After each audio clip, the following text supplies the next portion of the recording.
Glória a Deus, aleluias. Hoje eu quero dar início aqui a uma mensagem que, permitindo Deus, a gente vai continuar falando dela no domingo que vem. Então já lhe convido para domingo que vem não faltar. Eu até brincava de manhã, né? É igual a novela, né? As cenas dos próximos capítulos você não pode perder, amém? Então faça esforço para estar aqui com a gente. E hoje eu quero falar um pouquinho com vocês a respeito de milagres. E eu gostaria de saber, quem aqui já recebeu um milagre? Levanta a mão. Pastor, eu já recebi um milagre.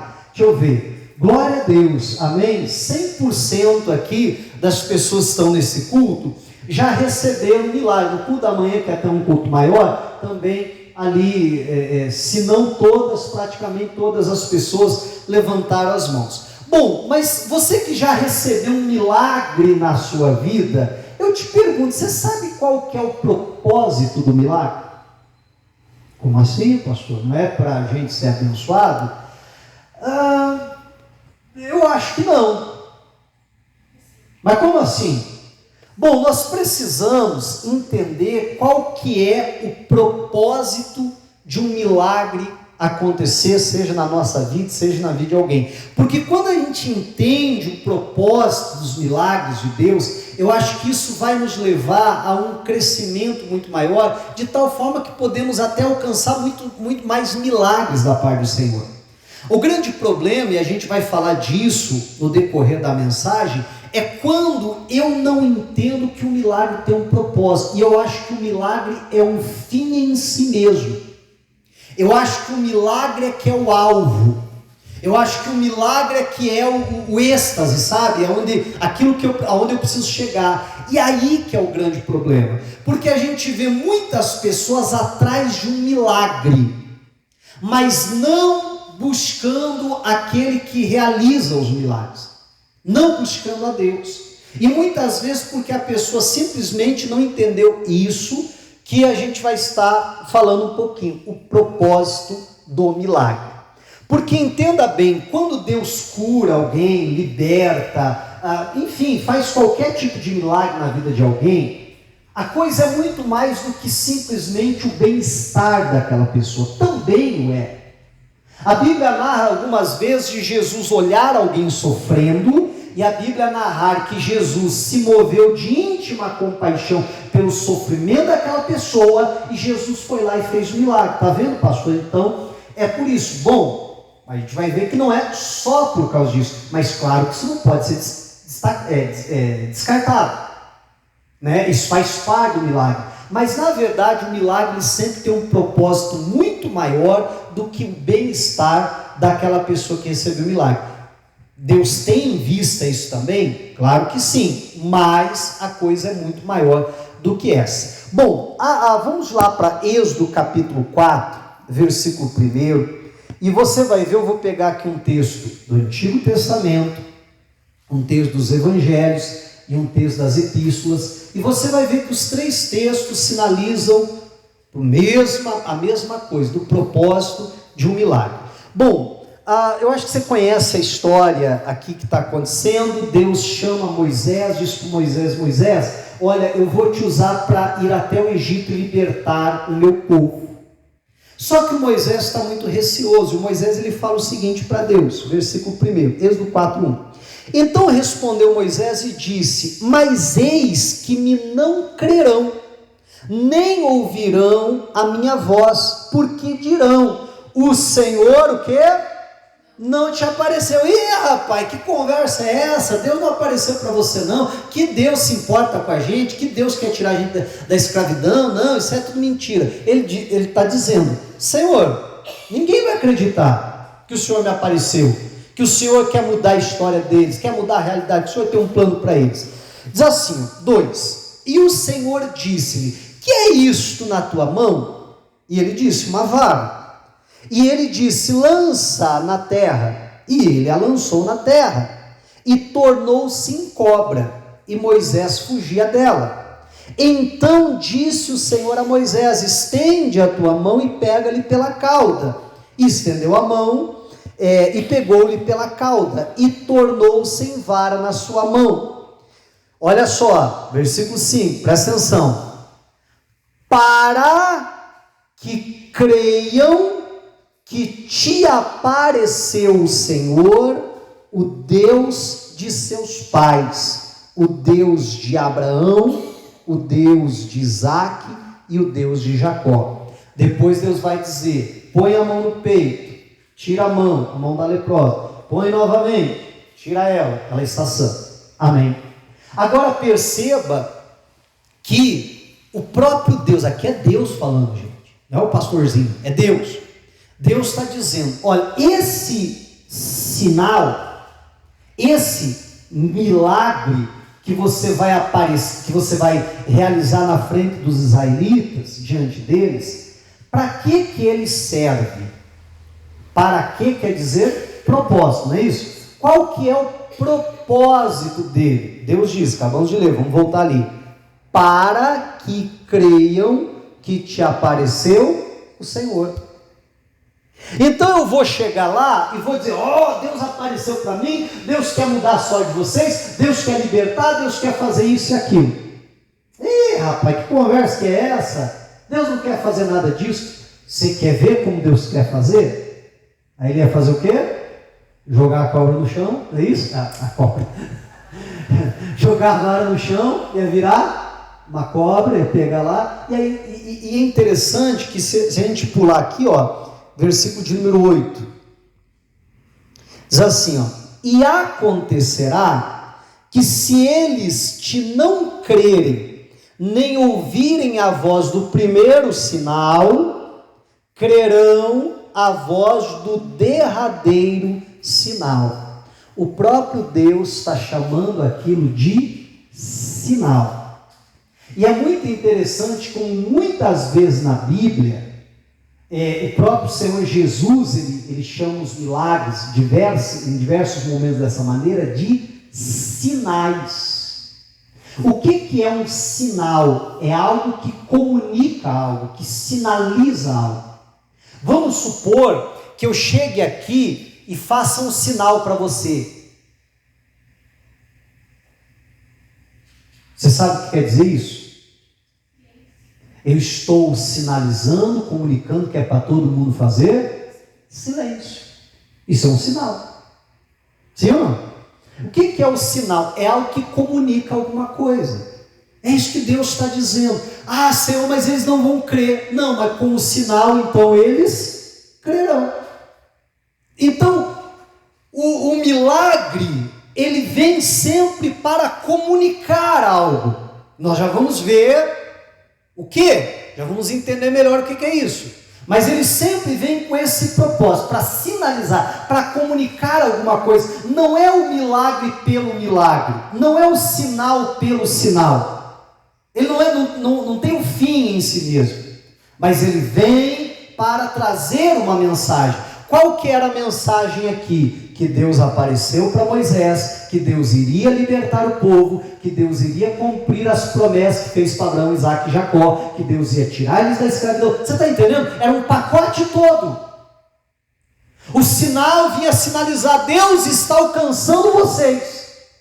Deus está vindo para mudar a sorte, a história de vocês. Bom, a gente vai estudar bastante texto, então vou ter que ser rápido. Marcos capítulo de número 2. Vamos para lá agora.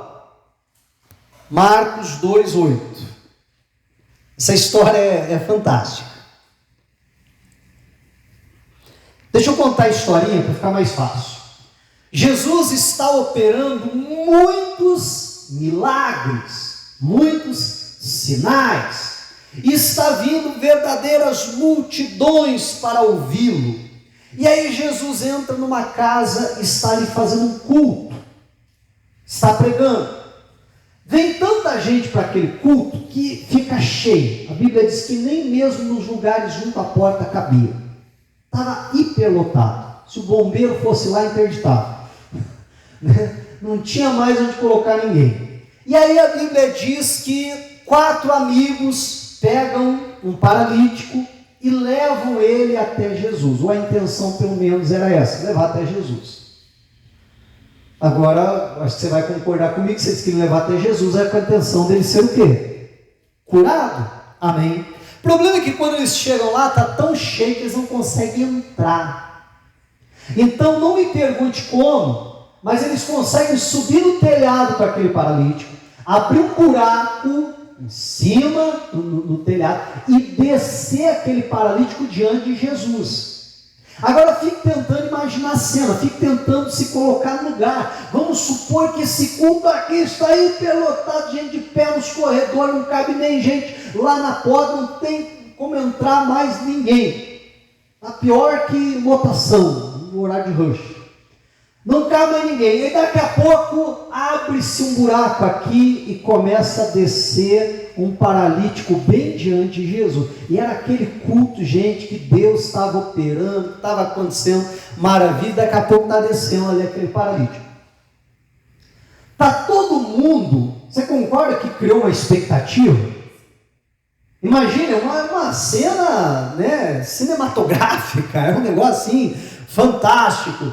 E está todo mundo na expectativa, porque é óbvio que nem todo mundo que está naquele culto estava ali porque crê em Jesus.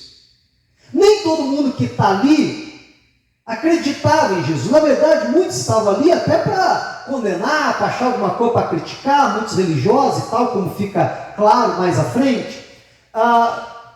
E a hora que desce ali, então cria aquele burburinho. E agora? Aquela expectativa. E agora? O que vai acontecer? Imagine você estar naquele culto e você convidou o seu vizinho, dizendo, olha, Jesus opera, você tem que ir lá, você vai ver só. E o teu vizinho está assim até me encaixa. Não, você vai ver, vai lá que você vai ver. E numa hora como dessa, você já está cheio de expectativa. Diz, agora esse palio vai sair andando, meu vizinho vai o quê? Vai crer. Você está vendo como o milagre comunical? Né? Você está ali cheio de expectativa. Já tem outro que está ali dizendo assim, agora o falso profeta vai ser desmascarado. Agora eu quero ver se aí levantar. Entende? Só que de um jeito ou de outro, estava todo mundo na expectativa. Eu fico imaginando essas pessoas, sabe, esticando o pescoço, que ninguém quer perder, todo mundo quer ver o que está acontecendo. E aí quando abaixam ele bem diante de Jesus, sabe o que acontece? Olha só.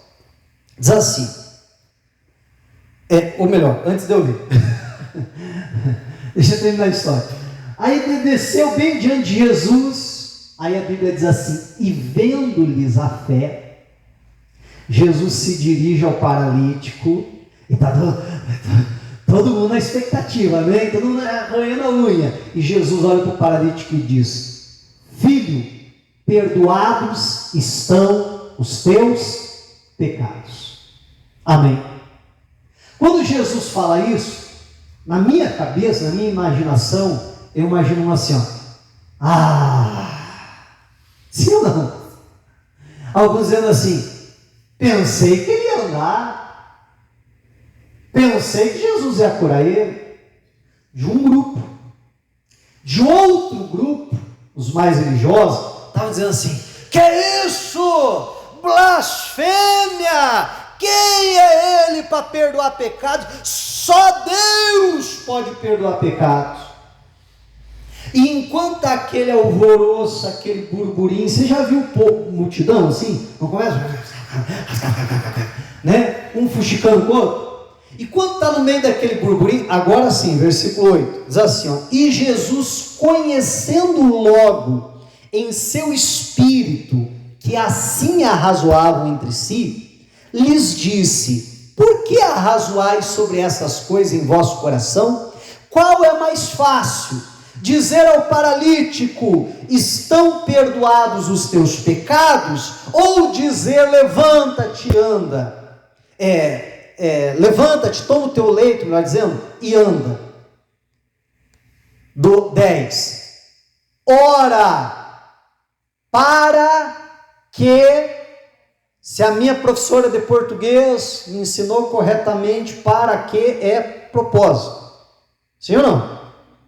Motivo de aula. Ora, para que saibais que o Filho do Homem tem na terra poder para perdoar pecados, disse ao paralítico, a ti te digo, levanta-te, toma o teu leito e vai para a tua casa. E levantou-se e tomando logo o leito, saiu em presença de todos, de sorte que todos se admiraram e glorificaram a Deus, dizendo: nunca tal vimos.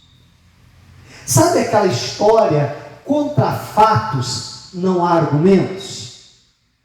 Amém?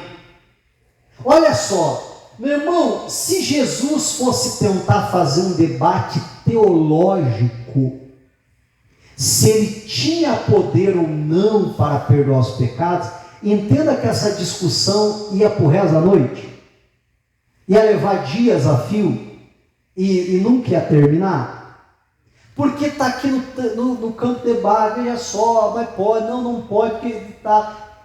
Mas Jesus assim, olha, esse homem aqui, ele vai levantar, ele vai ficar curado, para que vocês saibam, para provar o meu ponto, para anunciar uma mensagem, ou melhor, para confirmar uma mensagem que eu estou anunciando, para que vocês saibam que o Filho do Homem, Jesus, tem poder para perdoar pecados. A ti eu te digo, levante e anda. Meu irmão, olha só, acabou a discussão.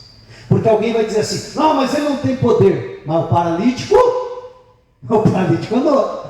Você está entendendo, em nome de Jesus?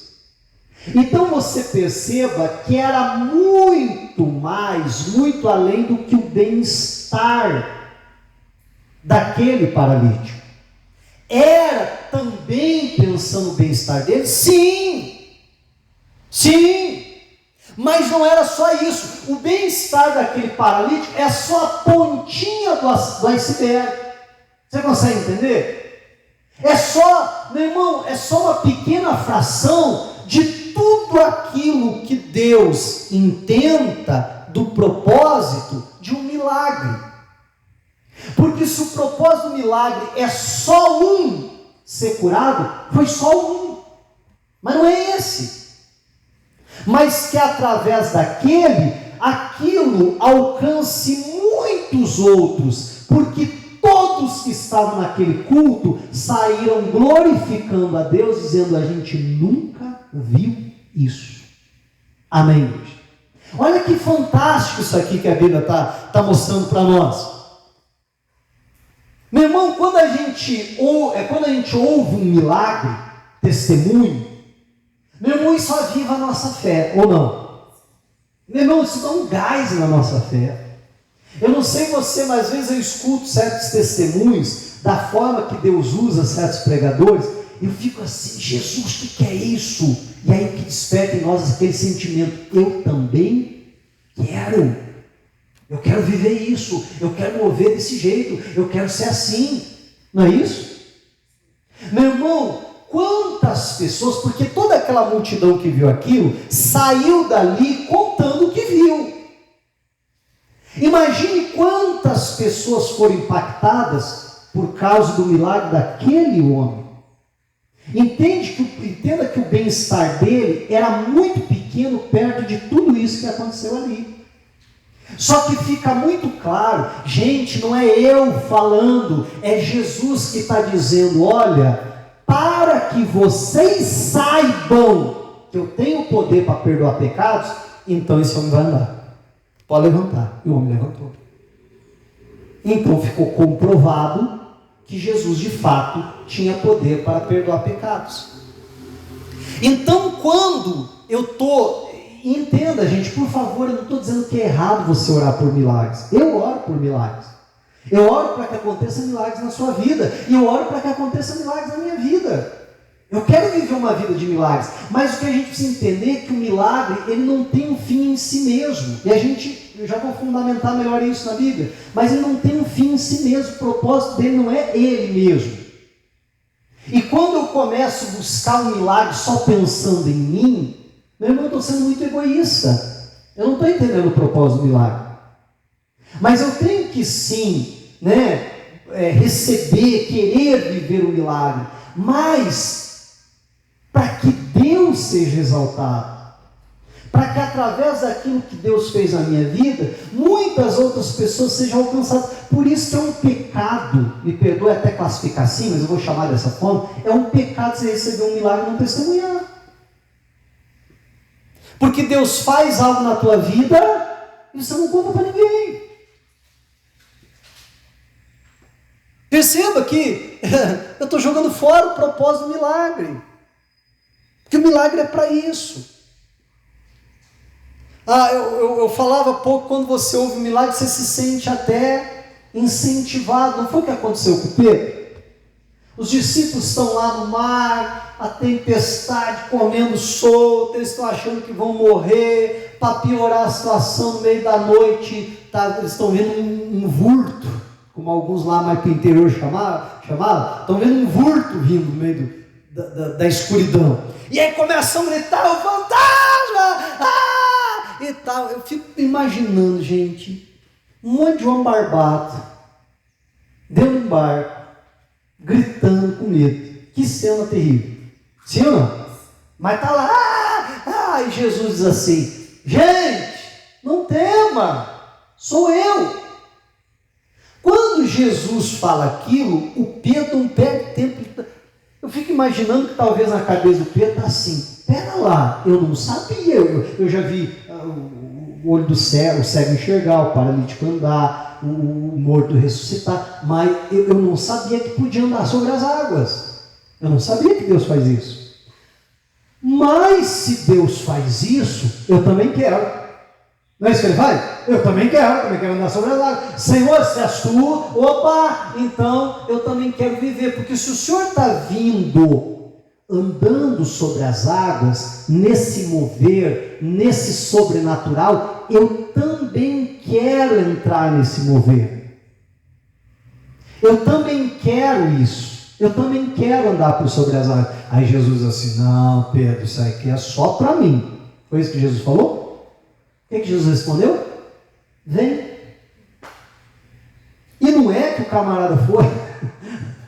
E não é que ele andou sobre as águas. Amém? Porque ele entendeu o propósito do milagre, o propósito sobrenatural, que Jesus estava sinalizando algo. Que eles também poderiam viver aquilo que Jesus estava vivendo. Quando eu escuto um testemunho, é Deus me comunicando algo. Olha, aquilo que eu fiz nessa vida, eu posso fazer nessa, posso fazer naquela, eu posso fazer na sua. Amém, igreja? Esse é o propósito do milagre. Eu gosto da forma como o T.L. Osborne evangelizava. Eu acho que muitos de vocês já leram os livros do T.L. Osborne. Mas eu acho muito interessante, porque ele compreendeu o propósito do milagre. O T.L. Osborne evangelizou centenas e centenas de países, numa época onde não tinha internet, onde não tinha as mídias da forma que a gente conhece hoje e tal. Então era anunciado, olha, vai vir um pregador aqui, que acontece milagres, que acontece maravilhas. Ele enviava vídeos dos milagres, de paralíticos andando, cegos enxergando, assim por diante. Então as pessoas criavam aquela expectativa, iam no culto. Só que quando chegavam lá, aquelas grandes concentrações, centenas, alguns lugares milhares e milhares de pessoas, alguns centenas de milhares até, e ele chegava ali e ele pregava para pessoas, para a grande maioria delas, que nunca tinham ouvido falar de Jesus. Porque para a gente pregar no Brasil é fácil, relativamente. Porque não tem um brasileiro que você converse com ele, que talvez de um jeito ou de outro, mas que nunca tenha ouvido falar de Jesus. Sim ou não? A pessoa já ouviu, um com um tipo de entendimento, outro com outro, um crê, o outro não crê, o outro diz que isso é conversa, mas assim, alguma coisa, algum dia ele já ouviu falar. Por conta até de uma cultura judaica cristã, que inclusive estão tentando destruir, mas por causa dessa cultura judaica cristã, então a grande maioria das pessoas, com raras exceções, já ouviram falar de Jesus. Agora imagine você chegar num país onde aquelas pessoas nunca ouviram falar de Jesus. Na verdade, nunca ouviram falar de Deus, porque na maioria dessas nações, eles creem em vários deuses.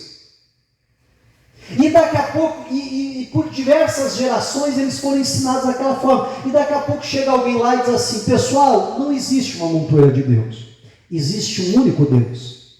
Esse Deus criou todas as coisas, inclusive nós. Esse Deus, ele tinha um filho, e por amor de nós ele enviou esse filho nessa terra, mas ele enviou esse filho aqui na terra para ele morrer. Ele veio aqui como um homem, como qualquer um de nós, e ele veio para morrer em nosso lugar, pelos nossos pecados. Mas quando o Filho de Deus morreu, ele não ficou morto, ele ressuscitou. Gente, vamos falar a verdade, por favor, não me entenda errado. Mas não é à toa que Paulo chama da loucura da pregação. Sim ou não? Por favor, mais uma vez eu digo, não me entenda errado, mas que história louca. Sim ou não? Para a gente tentar entender com o nosso raciocínio humano, que história doida. Agora você imagine alguém chegando num país, sabe, e tudo que a pessoa está ensinando vai contra toda a cultura, tudo aquilo que a pessoa entendia como religião até o momento. E aí ele dizia: e esse Filho de Deus que ressuscitou, que é o Salvador de toda a humanidade, que perdoa pecados, que um dia voltará para nos levar para o céu, ele está nesse lugar agora. E aí ele diz assim: se isso que eu estou falando para vocês é verdade, se Deus existe, se o Filho dele veio nessa terra por nós, e levou sobre si na cruz do Calvário as nossas dores, doenças e enfermidades, se ele ressuscitou, se ele está vivo, se ele está nesse lugar agora, vai acontecer milagres. Mas se isso que eu falei para vocês não é verdade, então não vai acontecer nada. Se isso é invenção da minha cabeça, então Jesus não ressuscitou, então ele não vai poder operar nada aqui. Mas se ele está vivo, então ele vai operar milagres aqui. Chuta o que acontecia? Amém. Uma enxurrada de milagres. Há diversos relatos que o culto teve que ser simplesmente interrompido, porque não tinha como controlar a multidão de tantas pessoas sendo curadas, milagres maravilhosos, e de não dar tempo de ouvir todo mundo ali. O culto teve que ser encerrado, com a maioria daquelas pessoas que foram curadas indo embora sem subir lá na plataforma para testemunhar. Mas que iam pelas vilas, pelas aldeias testemunhando: ó, tem um camarada lá que ele falou assim, que Jesus está vivo e tal, e é verdade, olha que a minha perna mexia, está mexendo, então Jesus existe mesmo. Então aquilo que aquele moço disse é verdade. Ele entendeu o propósito do milagre. Amém, igreja?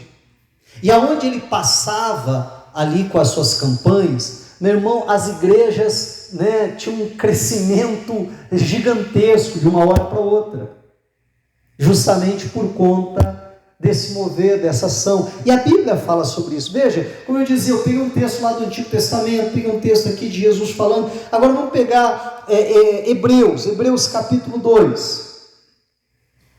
Hebreus 2:2. Olha só, diz assim, ó: porque se a palavra falada pelos anjos permaneceu firme, e toda transgressão e desobediência recebeu a justa retribuição, como escaparemos nós se não atentarmos para uma tão grande salvação, a qual, essa tão grande salvação, começando a ser anunciada por quem? Pelo Senhor, por Jesus, ele que começou a anunciar essa tão grande salvação, foi-nos depois confirmada pelos que as ouviram. Quem? Os apóstolos. E não só esses, mas os discípulos que viveram nos dias de Jesus. Agora olha o versículo 4, o que eu queria chegar. Testificando também Deus com eles. De que forma? Por sinais e milagres e várias maravilhas e dons do Espírito Santo distribuídos por sua vontade. Amém? Olha só o que a Bíblia está dizendo, que essa tão grande salvação começou a ser anunciada por Jesus, depois foi anunciada pelos apóstolos, mas essa tão grande salvação, ela foi testificada testificada por Deus. Não era o que lá contar um pouco o Teleonze fazia? Então aquilo que eles pregavam, Deus testificava que aquilo que eles estavam falando era verdade. De que forma?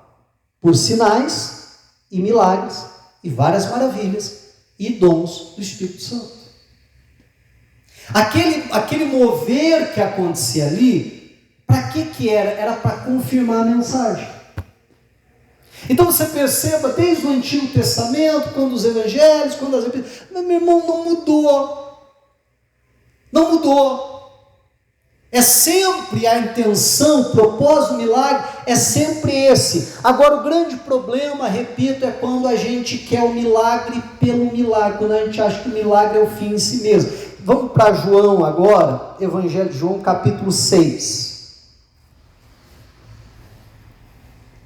O próprio Senhor Jesus, quando você vai abrindo aí João 6,26, o próprio Senhor Jesus, certa feita, ele disse: se não virdes milagres, de maneira nenhuma crereis. Jesus está dizendo, o sinal, então, testifica, leva a pessoa a crer. Depois nós vamos ver que é um caminho mais excelente, é um caminho melhor do que esse, né? Mas a gente precisa entender que a regra, vamos assim dizer, é essa. João 6,26, encontraram? De novo, deixa eu contar a historinha para vocês, tá? Jesus fez um culto, e pensa num culto abençoado. Além de Jesus pregar a palavra e tal, tudo lindo, maravilhoso, quando está no finalzinho do culto, Jesus olha para os discípulos assim: gente, dessa vez a gente vai dar janta para o povo. E aí os discípulos estão tudo aflitos. Como, Jesus? Onde a gente vai encontrar pão para todos esses comerem e tal, e tal, e tal? E aí o André chega e diz: Jesus, tem aqui um menino com 5 pães, com 2 peixinhos. Nada, que é isso para tanto? Jesus pega aquilo, abençoa, distribui ali para a multidão. Gente, 5.000 homens, fora mulheres e crianças, todo mundo se farta. Até chegar aquele ponto, você dizer assim: quer mais? E o cara diz: querer até queria. Sabe? Mas não cabe. Alguém já fez isso? Não, né? Ninguém, nunca. Você diz: rapaz, até estava com vontade de comer mais, eu não aguento, está perigoso comer mais, né? A chegar a esse ponto, e ainda Jesus mandar recolher e encher 12 cestos cheios. Pensa como é que aquele povo foi para casa, gente. Eles foram para casa, sabe falando o quê? Dizendo assim: isso é que é profeta. Era esse que a gente estava aguardando. Vou parafrasear, tá? Ah, mas isso é que é pastor. Não é isso? Agora sim, agora ele está servido de pastor. Agora o negócio está bom. Não é assim? Engraçado que eu já vi acontecer muito isso, né? Esse sim, esse é bom. E está todo mundo ali feliz ali. No outro dia acordam cedo. Você sabe que você come muito na noite anterior. Como é que você acorda? Não é assim, já viu? Né? Você acorda com fome. Eles acordaram esfregando a barriga. Cadê Jesus? Ih, Jesus já tinha ido embora. Pegado a barca, atravessado para o outro lado. Aquela turma sai, todo mundo atrás de Jesus. Quando chegam lá, vem com uma conversinha: mestre, quando que o senhor chegou aqui, ó, esfregando a barriga? E aí Jesus já dá logo neles, olha só. Jesus respondeu e disse-lhes: na verdade vos digo, que me buscai não pelos sinais que vistes. Ao meu ver, o que Jesus está dizendo, vocês não entenderam o milagre. Vocês não entenderam o propósito do milagre que eu realizei. Isso já vai ficar mais claro. Mas porque comeste do pão e vos saciastes.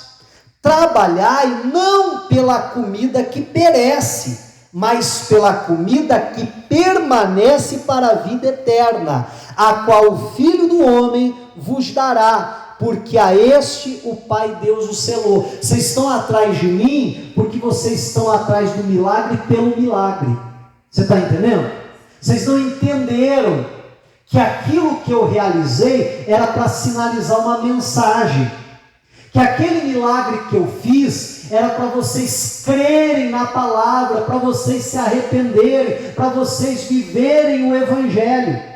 Mas vocês estão atrás de mim para encher o bucho.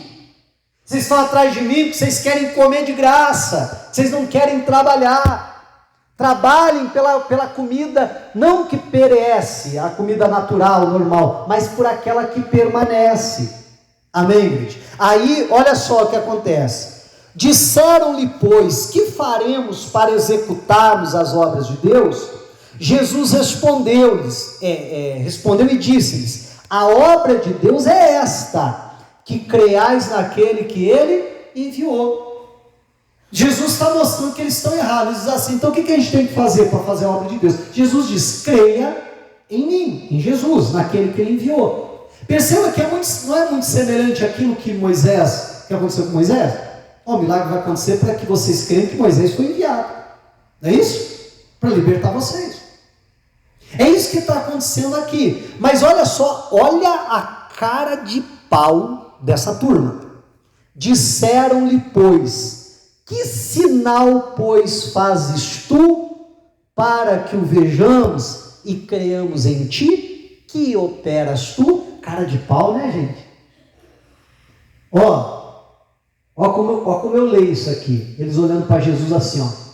Jesus, que milagre. Esfregando a barriga. Que milagre o Senhor faz? Que sinal? O que o Senhor opera para que a gente crê? Rapaz, mas você não viu o sinal? Você viu como que eles não entenderam? Eles não entenderam? E é muito interessante isso, e é isso que eu quero chamar a atenção. Não vai dar tempo, infelizmente, de eu abordar isso, pelo menos mais a fundo. Permitindo Deus, como eu disse, semana que vem a gente volta a esse assunto. Mas a Bíblia diz que Jesus repreendeu aquelas cidades onde aconteceram muitos milagres, porque eles não se arrependeram. Jesus disse: ai de ti, Corazim, ai de ti, Betsaida, porque se em Sodoma e Gomorra tivessem acontecido os milagres, os sinais que aconteceram no meio de vocês, de muito eles teriam se arrependido. Mas agora haverá mais juízo para vocês do que para aquelas cidades. Meu irmão, olha o perigo de se buscar o sinal pelo sinal, o milagre pelo milagre, achando que ele é o fim em si mesmo. Porque quanto mais milagre houver, maior é o nível de juízo. Amém? Guarda isso no seu coração. Quanto mais milagre tem, e esses milagres não são correspondidos com arrependimento, com se crer na mensagem, se crer no Evangelho, então mais se eleva o nível de juízo. Eu te pergunto, a nossa geração está mais parecida com o que, gente?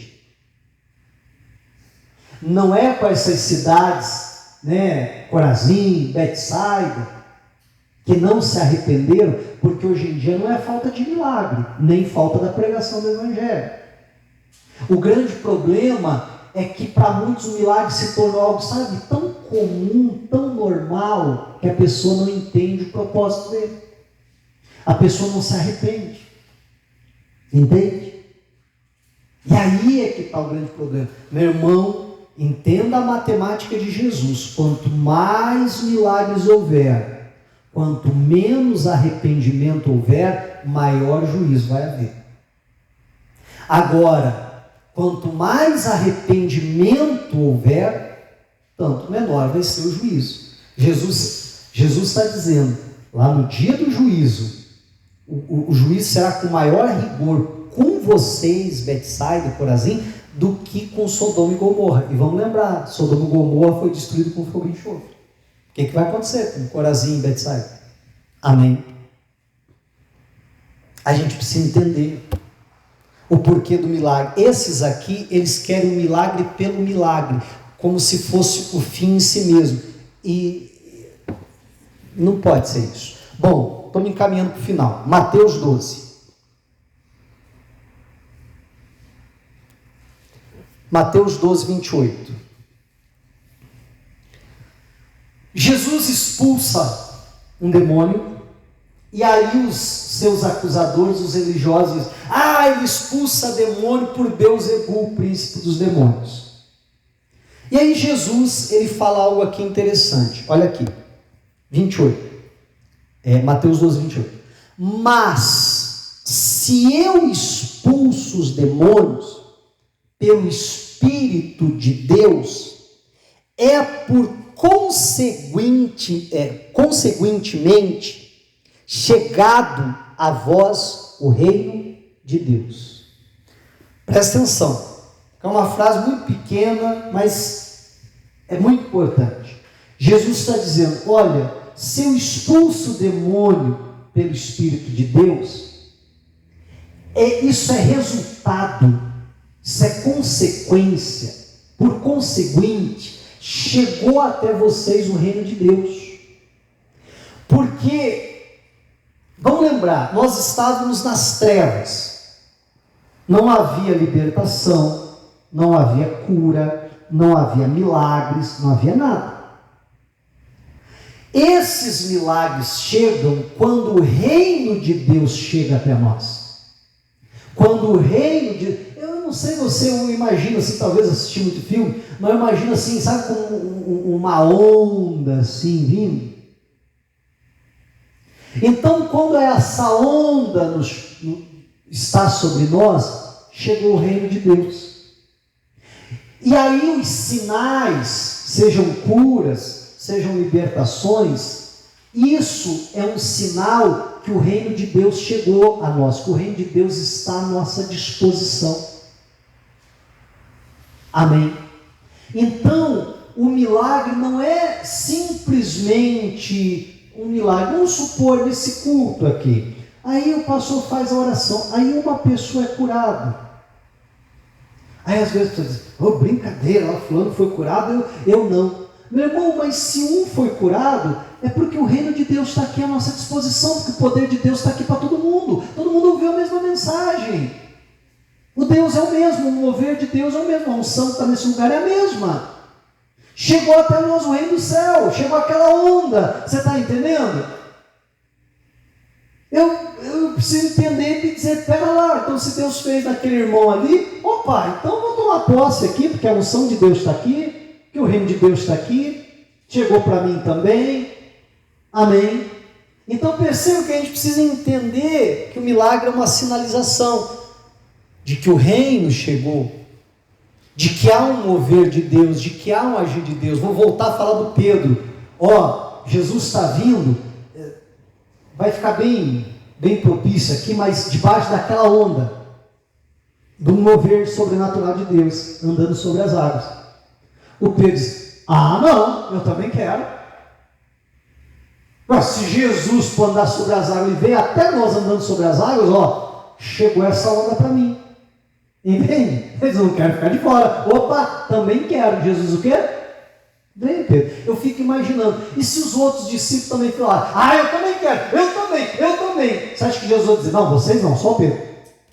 Jesus vai dizer o quê? Vem, gente, todo mundo lá no barco aí. Vamos embora. Amém? Vamos todo mundo a pé para a praia. Então nós precisamos entender isso. Bom, para eu fechar, para a gente acabar, Mateus não, a gente está em Mateus. João, capítulo 20 e versículo 24. João 20 e 24. Quem achou, diga glória a Deus. Meu irmão, vou assim chamar. A regra é que o milagre, que o sinal é para que creia. Vamos supor, num culto, a igreja está cheia. Precisa todo mundo ser curado? Não há necessidade. Claro que Deus pode curar todo mundo. Mas se um for curado, já sinaliza que Deus estava ali. Já sinaliza um mover de Deus sobre a vida de todos. Todos deveriam crer. Mas às vezes, para a pessoa não entender o milagre, sabe, é tão mesquinho que a pessoa ainda fica com raiva que o outro assim, ainda fica com raiva que o outro recebeu o milagre ou não. Não, a gente precisa entender isso. Agora, se a regra é né, que o milagre acontece, os sinais acontecem, para que as pessoas creiam, Jesus está falando de algo que é ainda muito melhor do que isso. Você já faltou num culto assim? Que esse culto que depois você ficou sabendo e você disse, rapaz, por que eu faltei? O Tomé fez isso. Jesus ressuscitou dentre os mortos, os discípulos estavam reunidos, Jesus se apresenta no meio deles. Só que Tomé não estava naquele culto. Jesus comeu com os discípulos, Jesus falou com os discípulos, Jesus foi embora, o culto acabou. Daqui a pouco chega o Pedro, Tomé. Os discípulos correm para ele e dizem, Tomé, você não acredita, cara. Jesus estava no culto. Não, amém, onde eu tiver 2 ou 3. Não, você não está entendendo, ele está falando sério, Jesus estava aqui. Ressuscitou, ele está vivo. Verdade, falou, verdade, eu também vi, eu também.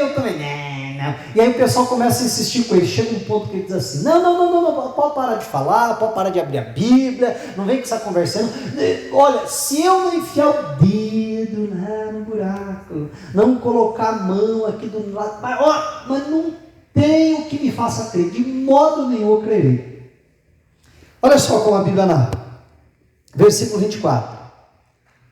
Ora, Tomé, um dos 12, chamado Dídimo, que não estava com eles quando Jesus veio, faltou no culto, foi isso? Disseram-lhe, pois, os outros discípulos, vimos o Senhor, mas ele lhes disse, se eu não vir o sinal dos cravos em suas mãos, e não puser o dedo no lugar dos cravos, e não puser a minha mão no seu lado, de maneira nenhuma o crerei. 8 dias depois, estavam outra vez os seus discípulos dentro, e com eles, Tomé. Dessa vez Tomé foi no culto. Glória a Deus. Chegou-se Jesus, estando as portas fechadas, e apresentou-se no meio deles, e disse, paz seja convosco. Depois disse a Tomé, põe aqui o teu dedo e vê as minhas mãos, e chega a tua mão e põe-na no meu lado, onde entrou a lança. Não seja incrédulo, mas crente. Gente, que saia justa para Tomé. E meu irmão, se tem uma coisa que deve causar temor no nosso coração, isso aqui, Jesus sempre ouve o que a gente fala. Causa temor ou não? Em mim causa, que eu brinquei de manhã que sou meio linguarudo, né? Então para mim causa temor. Jesus escuta tudo aquilo que a gente fala. Tem alguém linguarudo aí também? Só anjo. Glória a Deus, aleluia. Só no meio de anjo, né? Vou fingir que eu acredito, tá bom? Mas Jesus diz assim, Tomé, há 8 dias atrás, eu estava ouvindo, rapaz. Você não falou que o único jeito que você crê por dentro, está aqui, pode pôr dentro. Quer colocar aqui? Enfiar o dedo aqui dentro? Pode pôr. Amém. E aí o que acontece? E aí Jesus dá uma bronca. Tomé, não seja incrédulo, mas crente, creia. Tomé respondeu e disse, Senhor meu, Deus meu, não precisa colocar a mão, Jesus, eu creio, o Senhor está aqui. Disse-lhe Jesus, porque me viste, Tomé, creste. O que diz aí? Bem-aventurados os que não viram e creram. Diga a glória a Deus. Meu irmão, se o sinal é para testificar, é para testemunhar, é para nos levar a crer, Jesus está dizendo de um outro nível. Jesus está dizendo que bem-aventurado é aquele que sequer precisou ver, mas que ele creu. Ele está dizendo, beleza, tá bom. Você agora crê, mas você crê porque você está me vendo. Mas bem-aventurado é aquele que sequer precisou me ver para crer. Amém. Meu irmão, se a regra é o milagre para a gente crer, Meu irmão, Jesus está dizendo que tem algo mais elevado, um caminho muito melhor. É quando a gente crê sequer, não precisa sequer de sinais para isso. Não que Deus não queira fazer, não que Deus não queira operar, mas você entende que Jesus está falando de um outro nível. Daquelas pessoas que só por ouvir o testemunho dos apóstolos creram em Jesus ressurreto, sem precisar vê-lo. E nós precisamos, se nós não conseguimos crer, precisamos de um sinal, meu irmão, até não é errado eu pedir um sinal, mas Jesus está dizendo que bem-aventurado é aquele que sequer precisou ver para crer. Amém. Que em primeiro lugar a gente entenda o propósito do milagre, mas que em segundo lugar a gente possa buscar esse nível de fé. Não, eu não preciso sequer de um sinal, eu creio. E a Bíblia diz que bem-aventurado é esse. Diga a glória a Deus e vamos aplaudir a Jesus.